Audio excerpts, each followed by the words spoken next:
the first woman flies in space, cosmonaut Valentina Tereshkova.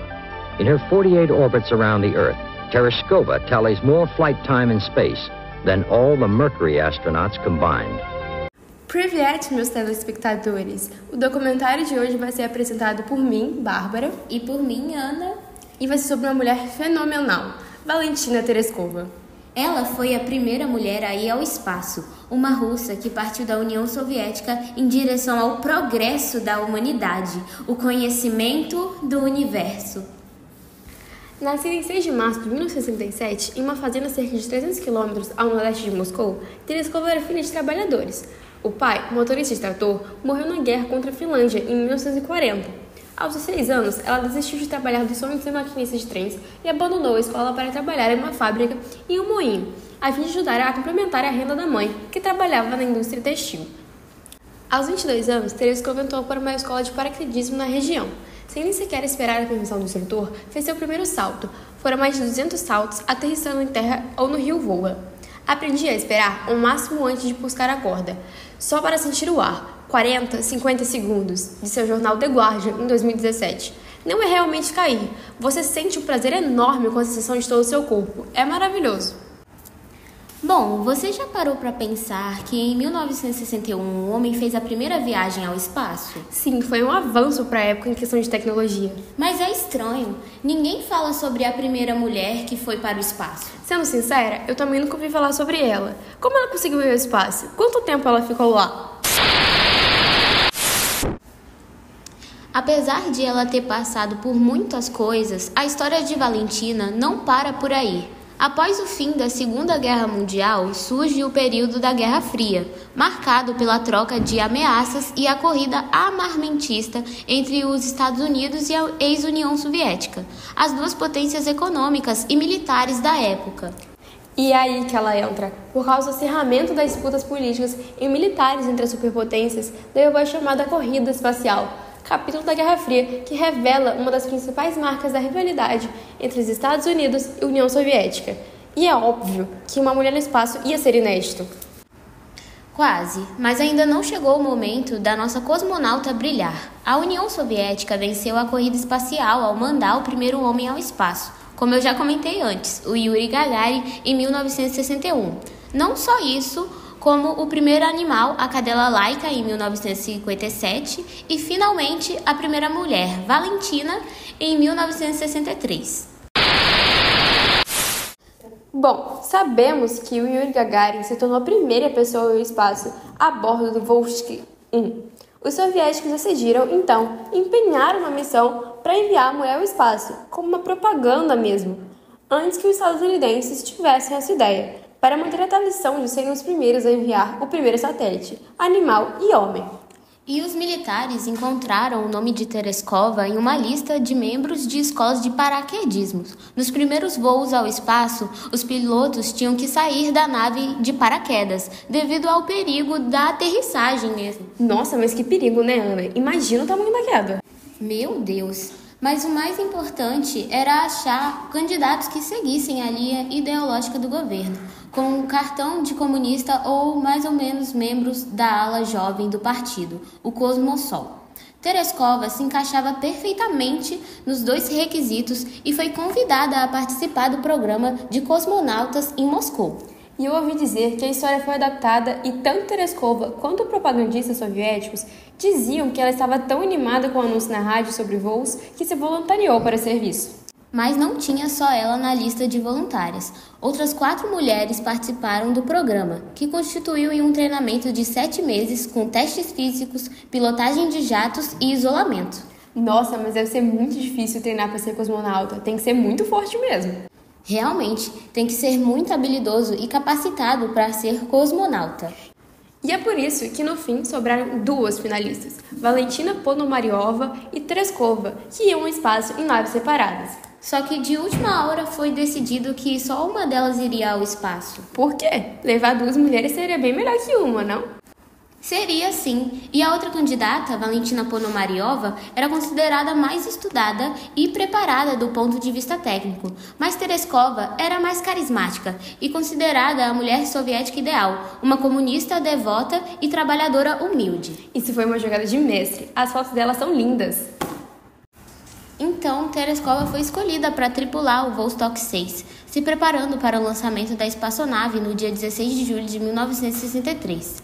E tudo aconteceu em Baikonur, cidade que fica atualmente no Cazaquistão, mas que era território soviético na época. A missão de Tereskova se estendeu por 71 horas, sendo que ela realizou 48 voltas ao redor da Terra. É muita coisa.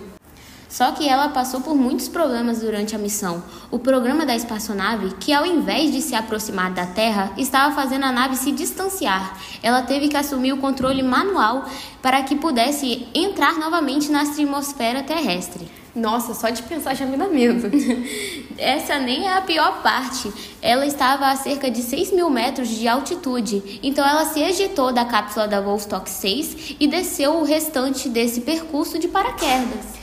Ela relatou que enfrentou fortes ventos durante a descida e pousou em uma fazenda coletiva que ficava na fronteira do Cazaquistão com a Rússia.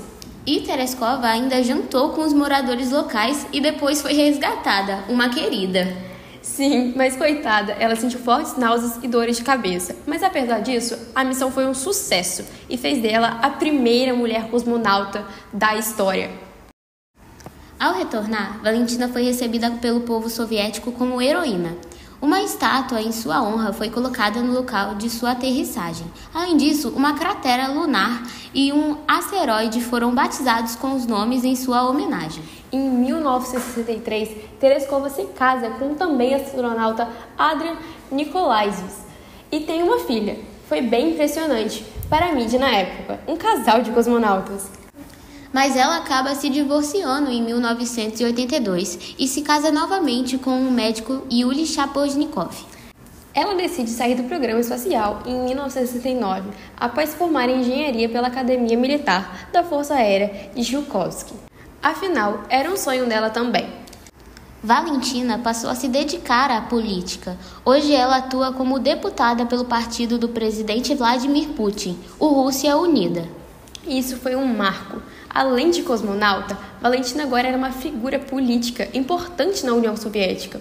Ela foi eleita deputada soviética supremo e foi membro do Comitê Central do Partido Comunista da União Soviética. Tereskova também foi defensora dos direitos das mulheres e da igualdade de gênero. Ela fundou a Organização das Mulheres Soviéticas e participou de diversos eventos e iniciativas voltadas para a promoção dos direitos das mulheres. A conquista de Valentina Tereskova foi mais do que um marco histórico. Ela representou um avanço significativo na igualdade de gênero. É um passo importante para a participação das mulheres no campo da ciência e tecnologia. E sua missão inspirou inúmeras jovens a seguir carreiras em áreas relacionadas à exploração espacial e serviu como um símbolo de empoderamento feminino. Além de seu impacto social e cultural, Valentina Tereskova também contribuiu para o progresso científico. Durante sua missão, ela realizou experimentos científicos e coletou dados que ajudaram a expandir nosso conhecimento sobre o espaço. Por ela ter ido ao espaço, mais e mais pesquisas sobre o efeito da microgravidade no corpo humano foram feitas, e óbvio, para melhorar as condições dentro das espaçonaves. O legado de Valentina Tereskova vai além da sua própria conquista pessoal. Ela se tornou uma embaixadora da exploração espacial, viajando pelo mundo para promover a ciência e a cooperação internacional. Sua influência ajudou a estabelecer parcerias entre nações e a promover o intercâmbio de conhecimentos no campo da exploração espacial. Isso foi excelente para Valentina, pois ela recebeu inúmeras honrarias e prêmios em reconhecimento por suas contribuições. Sendo assim, ela continuou a ser uma defensora da exploração espacial e uma voz influente na comunidade científica. Sem dúvidas. Ela é uma figura notável na história da exploração espacial. Sua coragem, dedicação e pioneirismo abriram diversos caminhos para a participação feminina na conquista do espaço, inspirando mulheres e homens em todo o mundo a sonhar grande e perseguir seus objetivos. Realmente, Valentina quebrou todas as barreiras que apareceram para ela e auxiliou para a exploração espacial e um lembrete poderoso de que não há limites para o que a determinação humana pode alcançar. Tá, mas como ela contribuiu para a atualidade? Bom, a proeza de Tereskova abriu caminho para que, nas décadas seguintes, 64 mulheres de várias nacionalidades fossem ao espaço. Desde que ela voltou, ela defende que os países se unam em torno de um programa para evitar a colisão de meteoros e asteroides. Valentina está com 84 anos e ainda tem planos. Diz que gostaria de ir a Marte para lá passar seus últimos anos de vida. Eu também soube que atualmente, através das Nações Unidas, que o número de mulheres empregadas na indústria espacial, isso inclui o setor de satélites, representa apenas 22% da força de trabalho, a mesma proporção que 30 anos atrás. Se em quantidade, a participação das mulheres parece não ter mudado muito, sua importância e visibilidade tem se alterado ao longo das décadas. E há 3 anos, por exemplo, foi fundado o grupo SSPIWIS, Women in Space Increment, que reúne mulheres do setor para dar visibilidade ao impacto da presença feminina na indústria, capacitar, conectar e gerar networkings para trocar informações e experiências. Sim, e no Brasil, vários profissionais têm se destacado há algumas décadas, desde os pioneiros, como Tânia Regal, engenheira que entrou para o setor em 1984 na Embratel. E na engenharia, dados do Conselho Federal de Engenharia e Agronomia, o CONFEA, mostra que as mulheres representam apenas 20% do total de engenheiros cadastrados nos 27 conselhos regionais de engenharia e agronomia, o CREAS. Infelizmente, sim, existem poucas políticas que incentivam a entrada de mulheres no campo da engenharia. E a baixa presença feminina na profissão reflete também o ingresso de mulheres na universidade. Segundo a Universidade Católica de Brasília, a UCB, elas representam 34% do total de alunos matriculados nas graduações de engenharia. Bom, esse foi um pedaço da vida de Valentina Tereskova e como essa fantástica mulher influenciou na tecnologia e ciência atual. Incrível, não é?